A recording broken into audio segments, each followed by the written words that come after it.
Now आज मैं वापस वही जो स्टैंडर्ड 8 का chapter number 1 crop production and management का नेक्स्ट वीडियो आप लोगों को बताने वाली हूँ। आगे हम लोग कंटिन्यू करेंगे चैप्टर, जिससे कि हम वो 7 पॉइंट डिस्कस कर रहे थे। उसमें मैंने आप लोगों को preparation of soil, second point sowing था, थर्ड पॉइंट था हमारा एडिंग मैन्यूअल एंड फर्टिलाइजर्स, वहां तक हमने ऑलरेडी डिस्कस कर लिया था। अब फोर्थ पॉइंट है हमारा इरिगेशन। नाउ इरिगेशन मीन्स क्या होता है, the proper water supply to the crops at a regular interval of time. Regular of interval of time में हम जो प्रॉपर वाटर सप्लाई करेंगे क्रॉप्स को, उसको बोलते हैं irrigation. Now as you all know that water is very essential for all the living organisms. वैसे ही प्लांट्स के लिए भी वाटर बहुत ज्यादा जरूरी है। 90% of the plants contain water. Okay, water में प्लांट्स में 90% ऑफ वाटर अवेलेबल है। और जो भी सोइल में न्यूट्रिएंट्स है, मिनरल्स है, उसको सप्लाई करने के लिए वाटर का बहुत ज्यादा इम्पोर्टेंट टास्क है, ताकि अगर वाटर होगा तो ही वो न्यूट्रिएंट्स और मिनरल्स को सोइल से प्लांट्स तक सप्लाई करेगा। ना इरिगेशन से वो बहुत अलग अलग टाइप के, उसकी टाइम्स एंड फ्रीक्वेंसी बहुत ज्यादा इम्पोर्टेंट है। फॉर एग्जाम्पल अगर समर होगा तो समर में उसकी फ्रीक्वेंसी हाई रखनी पड़ती है, क्योंकि ज्यादातर सोइल ड्राई होती है। तो frequency of irrigation is high in summer as compare to the winter and monsoon season. And अलग अलग डिफरेंट सोर्स ऑफ इरिगेशन भी होते हैं। फॉर एग्जाम्पल रिवर्स है, लेक्स है, पोन्ड्स है, wells, tubewells are the different sources of irrigation. आप लोग को ये थोड़ा बहुत जो ये सब जो था वो बेसिक था इरिगेशन के लिए, जो आप लोगों को ऑलरेडी आइडिया है, आप लोगों ने आगे स्टैंडर्ड्स में पढ़ लिया है कि इरिगेशन क्या है और इरिगेशन के सोर्सेज क्या है। मैं अभी भी आप लोगों को रिपीट कर रही हूँ कि इरिगेशन क्या है, कि supply of water at a regular interval to the crops. जो रेगुलर इंटरवल के बाद जो हम सप्लाई करते हैं वाटर की क्रॉप्स को, उसको हम बोलेंगे इरिगेशन। एंड सोर्सेज क्या है, अलग अलग सोर्सेज है इरिगेशन के। फॉर एग्जांपल वेल्स है, ट्यूबवेल्स है, फिर आप लोग रिवर्स बोल सकते हैं, कैनाल्स बोल सकते हैं। ये अलग अलग सोर्सेज ऑफ इरिगेशन है ना। अलग अलग डिफरेंट मेथड भी है इरिगेशन के लिए, जो आप लोगों की बुक में ऑलरेडी दी हुई है।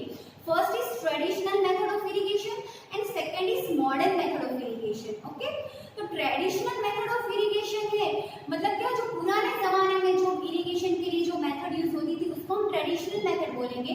एंड मॉडर्न मेथड मींस जो नाउअडेज जो इरिगेशन के लिए जो मेथड यूज होती है उसको हम बोलेंगे modern method of irrigation. Now जो ट्रेडिशनल मेथड है वो हम अब आगे स्मार्ट क्लास में देखेंगे।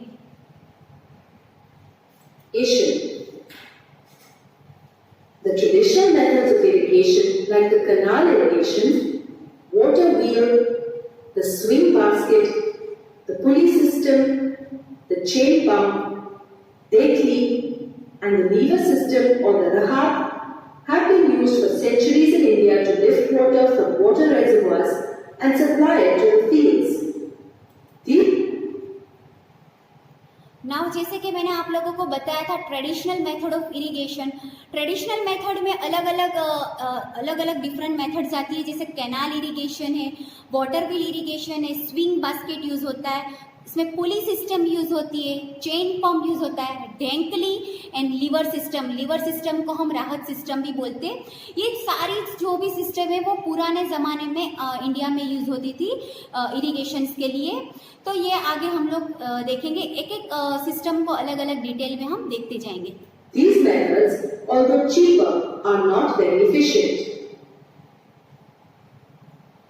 Canal irrigation. In India, irrigation on extensive areas is carried out with the help of canals. The main canal receives water from different sources like reservoirs or rivers and is branched further for irrigation. The disadvantage of this method is that it causes wastage of water. Now जैसे कि आप लोग देख रहे हैं कि canal irrigation में क्या होगा, एक बड़ी कैनाल होगी और कैनाल के अलग अलग ब्रांचेस होंगे और अलग अलग ब्रांचेस थ्रू वहाँ पे इरिगेशन होता है। बट इसका एक डिसएडवांटेज ये है कि यहाँ पे जो वेस्टेज ऑफ वाटर बहुत ज़्यादा होता है, क्योंकि यहाँ पे इम्प्रॉपर मैनेजमेंट से हो रहा था, इसलिए यहाँ पे वेस्टेज ऑफ वाटर बहुत ज़्यादा होता है। वापस मैं बोल रही हूँ, कैनाल में कैसे होता है, एक बड़ी कैनाल होती है, फिर वो अलग अलग ब्रांचेस में डिवाइड होती है और अलग अलग खेत में पानी ले जाती है। Water is evaporated and it is supplied in a bulk quantity. the pulley system. The pulley system along with the rope and bucket is known as moat. Water is lifted out from the well by means of a bucket attached to a rope which passes over the pulley. The rope is either pulled by man or by animals. Persian wheel Rahat system. Pulley system में जैसे आप लोगों ने देखा है कि जैसे Wales use होते हैं वैसे ये पुली सिस्टम में यूज होता है। जो हमारे पहले के जमाने में जो कुएं यूज होते थे वेल्स, उसको हम पुली सिस्टम बोलते हैं। नाउ लास्ट सिस्टम यहाँ पे जो दिखाई है दैट इज द राहत सिस्टम और अ पर्सियन व्हील सिस्टम। देखो ये कैसे यूज होता है और ये कैसे सिस्टम पूरी वर्क करती है वो आप लोग देख लो एक बार। Device. It consists of a large wooden wheel with a number of buckets arranged on its outer rim. The whole arrangement is submerged in an open well. The wheel is yoked to a pair of animals, for example, bullocks. The bullocks move around in a circle that rotates the wheel and in turn the buckets. The buckets dip in the well, swallow water and empty it into an intricate network of channels that distribute water in the cropped area. देखो जैसे कि आप लोग ने देखा कि ये पूरी सिस्टम कैसे चलती है, मैं आप लोगों को वापस एक बार Swing basket method. ना यहाँ पे जैसे कि आप लोग देख सकते हो राहत सिस्टम में क्या होगा कि ये जो बुलोक है वो गोल गोल घूमेगा। जैसे ही वो गोल गोल घूमेगा तो वो जो व्हील है, जो वुडन व्हील है जो आप लोग वहां पे देख रहे हो, लार्ज वुडन व्हील, वो ये बुलोक गोल गोल घूमने से ये जो व्हील है वो भी गोल गोल घूमता रहेगा। और जो व्हील है उसके साथ बकेट्स अटैच है। वो बकेट्स क्या होंगे, अंदर वेल के अंदर जाएंगे, पानी भर के आएंगे। वो पानी फिर कहाँ डालेंगे, वो जो कैनाल के साथ बनाया हुआ है वहां पे वो पानी डालते जाएंगे वन बाय वन। फिर वो पानी अलग अलग इरिगेशन के लिए यूज होता है। अगेन मैं समझा रही हूँ, ये जो बुलोक है वो गोल गोल घूमेगा। जैसे ही बुलोक गोल गोल घूमेगा तो उसके कारण जो वुडन व्हील है वो भी गोल गोल घूमेगा। वुडन व्हील घूमने के कारण क्या होगा, जो बकेट है वो पानी से भरता जाएगा वेल के अंदर से, और धीरे धीरे वो बकेट कहाँ आएगा, कैनाल के अंदर, और कैनाल के अंदर वो पानी डालेगा और वही कैनाल फिर अलग अलग खेत में जाएगा इरिगेशन के लिए। Bullocks move around in a circle that rotates the wheel and in turn the buckets. The buckets dip in the well, swallow water and empty it into an intricate network of channels that distribute water in the cropped area. Swing basket method. Swing basket is one of the most ancient water lifting devices. It consists of a bamboo basket to which 4 ropes are attached. 2 people stand facing each other and swing the basket to fill in water. यहाँ पे आप लोग देख रहे हो swing basket method में क्या होगा, एक बास्केट होगा जैसे कि आप लोग यहाँ पे देख रहे हो, ये बास्केट है और बास्केट को 4 रोप से अटैच है, मतलब अलग अलग एक साइड 2 रोप है, दूसरी साइड 2 रोप है, और यहाँ पे 2 अलग अलग पर्सन ये रोप्स को पकड़ के खड़े हैं और फिर इसको स्विंग करेंगे। स्विंग को जैसे कि झूला हम झुलाते हैं वैसे ये बास्केट को स्विंग करेंगे और वो जो पानी होगा बास्केट में वो यहाँ पे भरता जाएगा। जैसे कि आप लोग देख रहे हैं यहाँ पे भर रहे पानी, वैसे ही वो पानी भरता जाएगा धीरे धीरे। The basket is raised and water is discharged in the crop field. Dating. Dating is generally used to lift water from unlined well, stream or a pond. It consists of a lever rod supported on a vertical post above which it can swing in a vertical direction.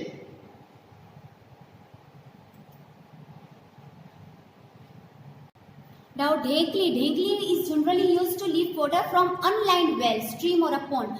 जैसे कि आप लोगों ने देखा यहाँ पे एक बड़ा सा बम्बू है, बम्बू को अटैच किया है एक पूरी वजन से और वो जो डायरेक्ट जा रहा है वेल के अंदर।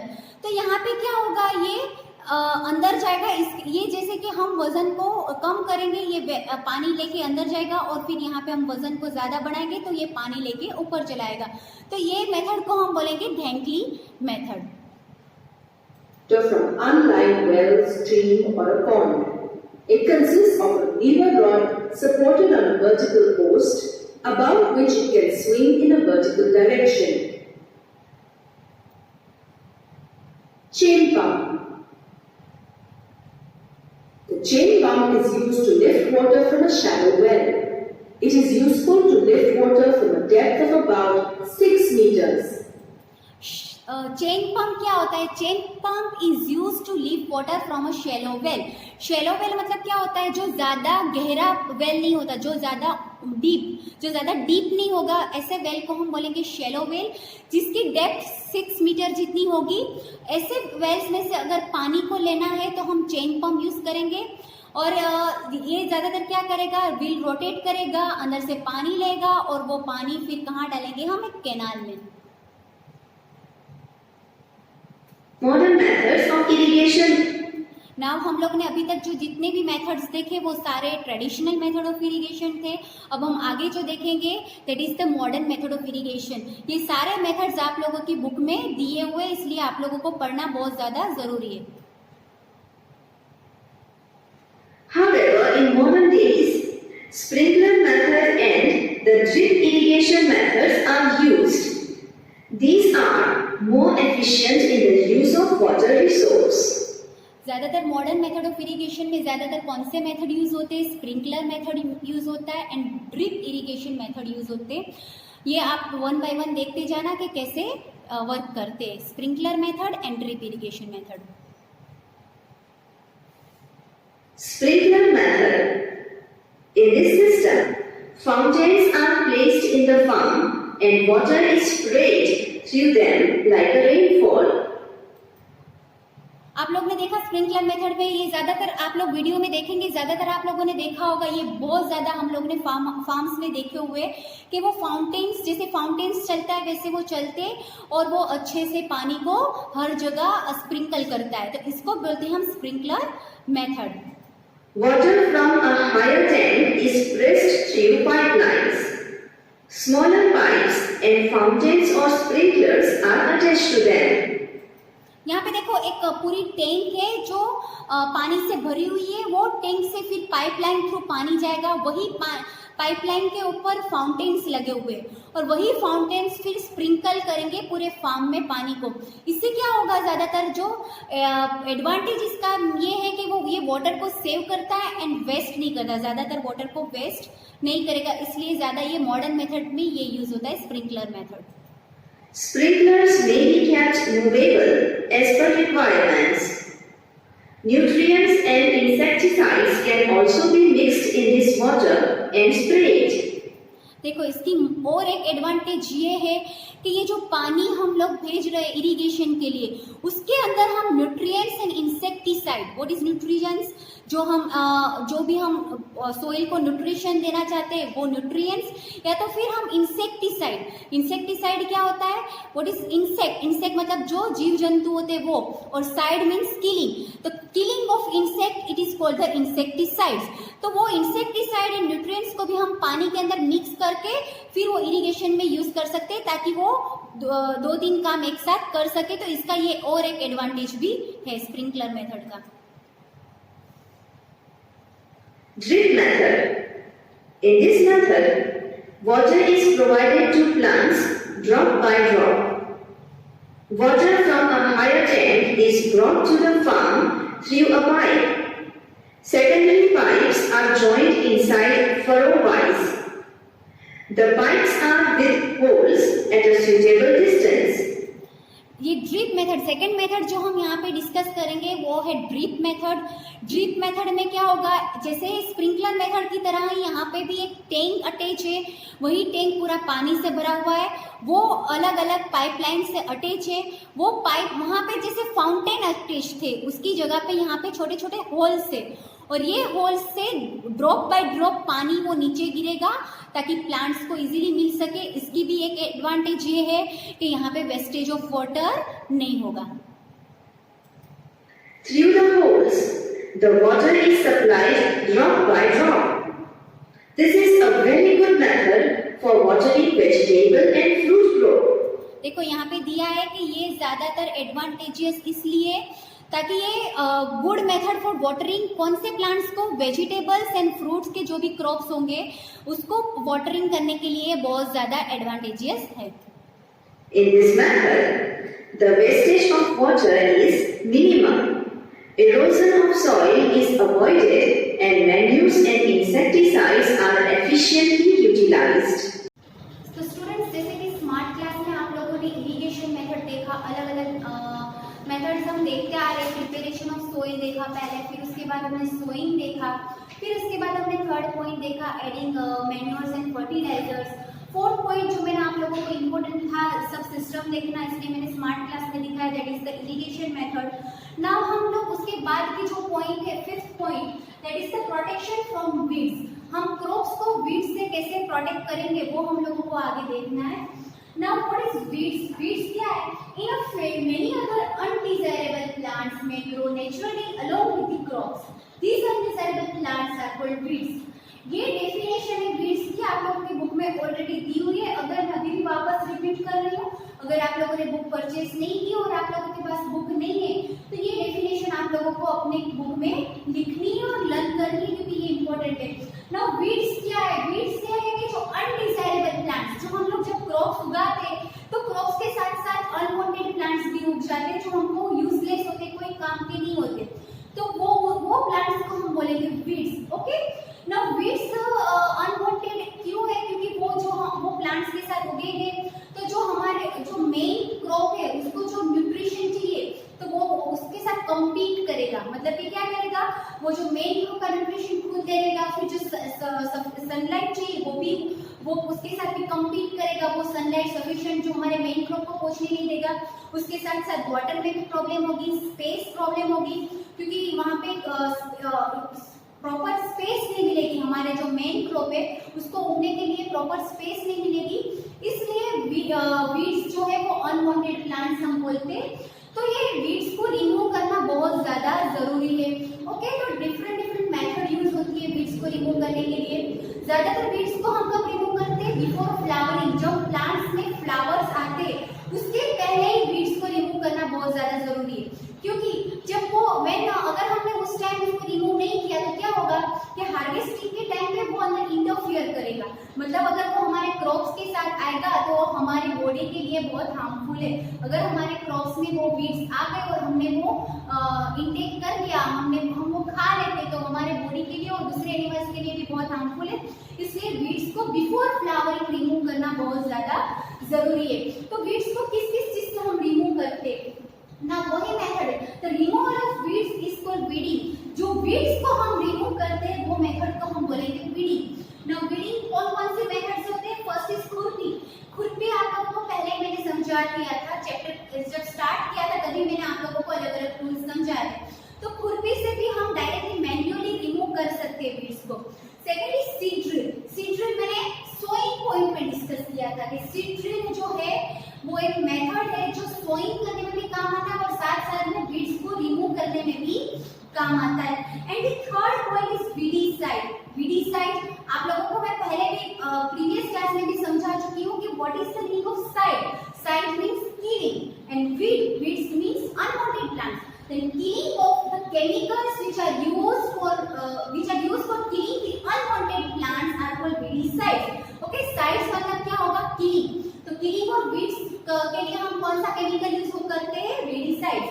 weedicides का यहाँ पे एक एग्जांपल दे दिया है 2,4-D. ओके, नाउ जो ये weedicides है वो ज्यादातर क्या करते हैं? पानी में डाइल्यूट करके। डाइल्यूट मीन्स क्या कि वो उसमें जितना भी पोर्शन हम वीडीसाइड का लेंगे उसके साथ हम पानी मिक्स करेंगे और फिर फार्मर्स क्या करते हैं? उसको खेत में स्प्रे करते ताकि वो वीड्स को रिमूव कर सके। बट वो जो स्प्रेइंग करते वो फार्मर्स के हेल्थ के लिए बहुत हार्मफुल है।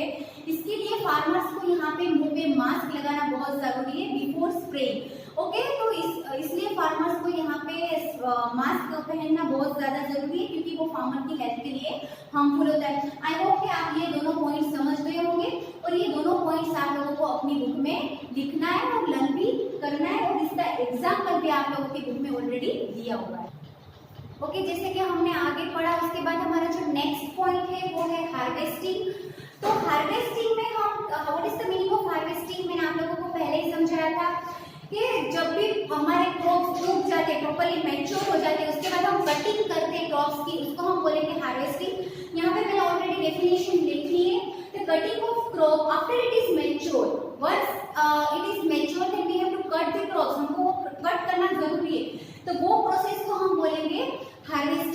ज्यादातर जो सीरियल्स होते वो 3 to 4 मंथ्स में मैच्योर हो जाते हैं और फिर उसका हार्वेस्टिंग स्टार्ट हो जाता है ना। यहाँ पे भी मैनुअल मेथड जो हार्वेस्टिंग के लिए यूज होता है वो सिकल है। सिकल आप लोगों को गुजराती में ऑलरेडी पता है, जिसको हम दादड़ भी बोलते हैं, उससे हम लोग हार्वेस्टिंग करते हैं। और नाउअडेज जो फास्ट मेथड जो हार्वेस्टिंग के लिए यूज होती है उसको हम हार्वेस्टर बोलते हैं। तो हार्वेस्टर मेथड से भी हार्वेस्टिंग होती है। यहाँ पे 2 एग्जाम्पल आप लोगों की बुक में दिए हुए। ये डेफिनेशन है हार्वेस्टिंग की, ये आप लोगों को बुक में लिखनी है एंड डन करनी है। उसके बाद जो सीड्स हमको मिल जाते हैं, मतलब जो हमारा क्रॉप्स हमको मिल जाते हैं, फॉर एग्जाम्पल अगर फार्मर्स ने वीट गया है, अगर हमको वीट मिल जाए तो वीट्स के जो ऊपर जो फोतरी होती है उसको रिमूव करना, मतलब उसको हम चाफ भी बोलते हैं, उसको रिमूव करना बहुत ज्यादा जरूरी है। तो वो प्रोसेस को हम बोलेंगे threshing. What is the meaning of threshing? The separation of seeds from its chaff is called the threshing. Threshing कब करते हैं? जब once the crops are harvested, एक बार हम उसको हार्वेस्ट कर देते फिर we have to separate the seeds from its chaff, तो उसको हम बोलेंगे थ्रेशिंग। थ्रेशिंग के लिए भी अलग अलग इंस्ट्रूमेंट यूज होते हैं, जैसे कि यहाँ पे ज्यादातर आप लोगों को पता है थ्रेशर यूज होता है। आप लोगों ने बहुत ज्यादा खेत में भी देखा होगा कि उसके जो चाफ को है वो सीड से रिमूव करने के लिए थ्रेशर यूज होता है। उसके बाद जो स्मॉल लैंड ओनर होते हैं, फॉर एग्जांपल जो छोटी खेत होती है उसके जो फार्मर्स होते हैं वो ज्यादातर थ्रेशिंग के बदले विनोइंग मेथड यूज करते हैं। विनोइंग मेथड मैंने आप लोगों को ऑलरेडी 7th स्टैंडर्ड में समझा दी है। अगर 6th स्टैंडर्ड में भी आप लोगों को विनोइंग मेथड आ गई है। विनोइंग मेथड कैसे होती है फिर भी आप लोगों को मैं एक बार आइडिया दे देती हूँ कि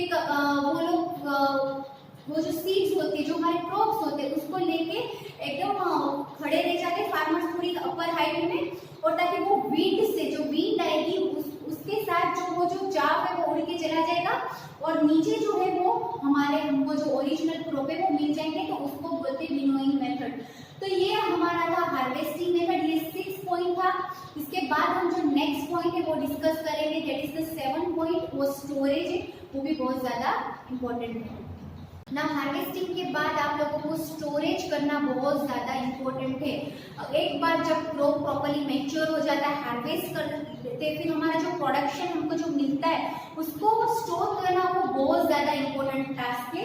तो यहाँ पे मैंने थोड़े पॉइंट्स लिखे जो हम 1 by 1 में आप लोगों से डिस्कस करूंगी स्टोरेज के रिलेटेड। ये आप लोगों की बुक से मैंने लिखे हुए। नाउ स्टोरेज में it is an important task. वो इम्पोर्टेंट टास्क बहुत इम्पोर्टेंट इसलिए है क्योंकि जो भी हमको प्रोडक्शन मिला है, जो भी क्रॉप प्रोडक्शन मिला है, उसको हमको प्रिवेंट करना, उसको बचाना किस चीज से? इंसेक्ट से, रेट से, माइक्रो ऑर्गेनिज्म से बहुत ज्यादा जरूरी है।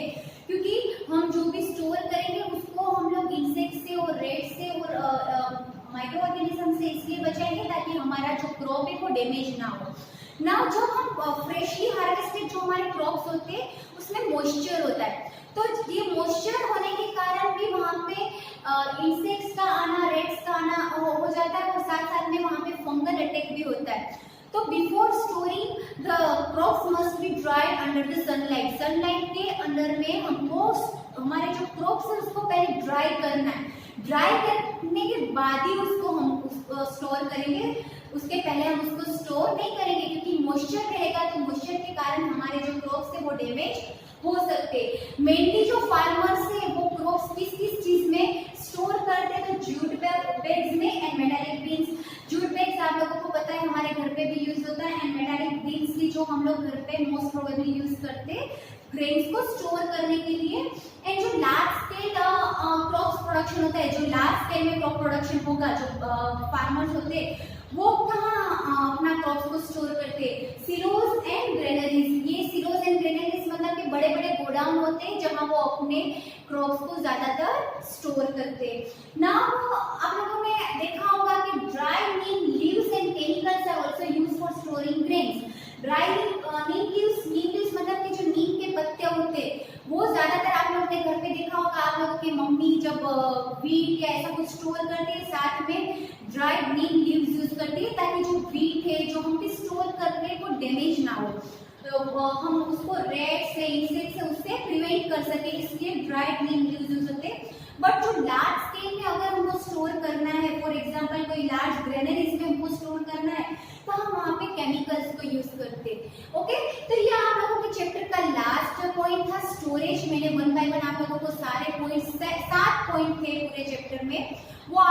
मैंने वन बाय वन समझा दिए। नाउ फर्स्ट पॉइंट था हमारा that is the prevention of soil, second point था सोइंग, थर्ड पॉइंट था adding manure and fertiliser, irrigation, उसके बाद हमने हार्वेस्टिंग देखा, स्टोरेज देखा। अब लास्ट में या आप लोगों का यहाँ पे ऑलमोस्ट चैप्टर खत्म हो जाता है, बट आप लोगों की बुक में लास्ट में एक पॉइंट दिया है that is the food from the animals. वो थोड़ा बहुत आप लोगों को डिस्कस कर लेती हूँ कि फूड फ्रॉम एनिमल्स हमको बहुत ज़्यादा फूड प्रोडक्ट्स हमको एनिमल्स में से भी मिलते हैं। फॉर एग्जांपल हमको मीट अलग अलग एनिमल्स से मीट मिलता है, फिर हमको मिल्क मिलता है, there are the food items which we obtain from the animals. फिर अगर हम लोग कोस्टल एरिया में रहते हैं जहाँ समुद्र एरिया है, वहाँ से हम in the form of diet हम फिश भी लेते हैं, तो वो भी हमको food obtain from the animals हम बोल सकते हैं। ओके, तो अलग अलग फूड आइटम्स हमको एनिमल्स में से, जैसे प्लांट्स में से हमको फूड मिलता है, वैसे एनिमल्स में से भी हमको फूड मिलता है।